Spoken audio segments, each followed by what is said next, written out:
Salam sejahtera dan anugerah di dalam kasih Tuhan Yesus Kristus untuk saudara-saudaraku sekalian. Judul renungan ini adalah Allah adalah sebagai energi, sumber energi maksud saya. Firman Tuhan yang mendasari diambil dari kitab Yesaya 41 ayat 10 yang demikian punya. Janganlah takut, sebab aku menyertai engkau. Janganlah bimbang, sebab aku inilah Allahmu. Aku akan meneguhkanmu. Aku menolong kau. Aku akan memegang tangan kananku. Luar biasa firman Tuhan. Sebagai sumber energi yang dahsyat, yang luar biasa untuk saudara dan saya. Yang pertama, Allah sebagai sumber energi itu adalah benteng perlindungan kita yang kokoh,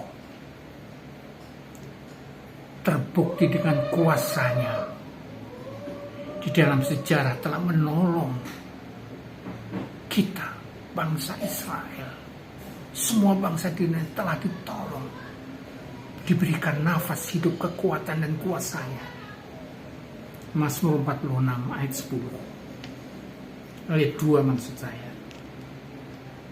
Kan bukan energi Allah itu memberikan janjinya kekal, misalnya untuk menyertai, meneguhkan, menolong, memegang dengan tangan kanan, menghibur kita untuk selamanya. Yesaya 41 ayat 10. Kemudian yang ketiga, mengundang siapapun yang lelah, yang berdahaga, untuk datang kepadanya, diberikan kelegaan oleh Tuhan Yesus. Energi kelegaan itu memberikan semangat hidup kepada kita. Matius 11 ayat 28. Energi yang keempat, dia ada sumber daripada penghiburan kita.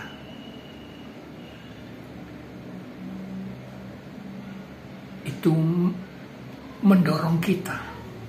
Kalau kita sudah diberikan sumber energi dari Allah, maka respon kita, sumber yang kita terima ini bukan untuk kita, tapi kita keluarkan. Kita harus menolong, memberikan energi juga kepada setiap sesama kita. 2 Korintus 1 ayat 3 sampai 4. Saudaraku yang dikasihi, bagian yang kedua, praktek orang-orang yang telah menerima energi dari Tuhan Allah itu prakteknya bagaimana? 1. Ia menjaga aliran energi itu terus menerus stabil dalam kehidupan kita, supaya kita dengan mengakui dosa kita kepada Tuhan Allah. Yesaya 40 ayat 31. Praktek yang kedua, Roh Kudus itu telah memberikan semangat, memenuhi iman kita, memberi energi kita yang tegas dan kuat kuasanya. Kisah Para Rasul pasal 1 ayat 8. Praktek yang ketiga, mengubah pandangan kita dari pandangan yang lelah, khawatir, diubah untuk menjadi umat yang selalu berhasil, selalu menang. Yosua 1 ayat 8. Praktek yang kelima, energi doa itu adalah sebagai kabel yang menghubungkan antara Allah dengan kita, ya, sehingga energi Tuhan Allah selalu memberikan kuasa dari Tuhan Allah.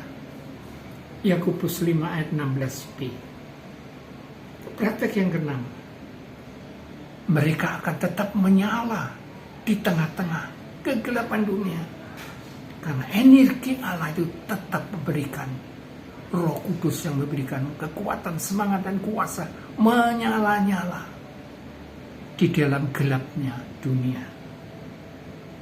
Roma 5 ayat 5. Saudaraku, sebagai kesimpulan bagian yang ketiga, itu adalah memiliki ketahanan secara supranatural. Walaupun semua orang sudah lemah, tapi mereka yang mempunyai energi ini, dia bertahan tegak berdiri karena imannya kuat dan kokoh. Kesimpulan yang kedua, bekerja dengan tenang, tidak tergesa-gesa. Karena apa? Energi Tuhan Allah yang berlimpah itu sebagai pasokan terus di dalam kehidupan sehari-hari, sehingga mereka tenang dalam hidupnya. Kemudian kesimpulan yang ketiga, memancarkan positif ke setiap orang. Karena energinya yang berlimpah ini, dia memancarkan secara positif pada setiap orang.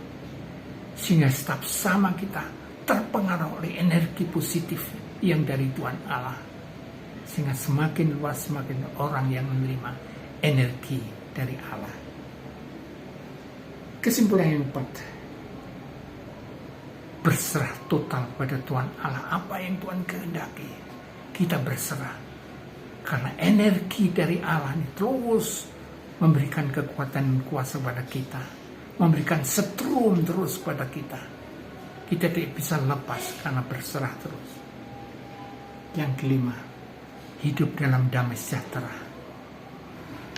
Saudaraku, saya terus berdoa, saya terus mengucapkan syukur karena saudara dan saya, Bapak Ibu sekalian, selalu ada di dalam energi Tuhan Allah, sehingga firman Tuhan itu terus mengalir sebagai setrum, karena Roh Kudus itu memberikan kuasa pada saudara dan saya.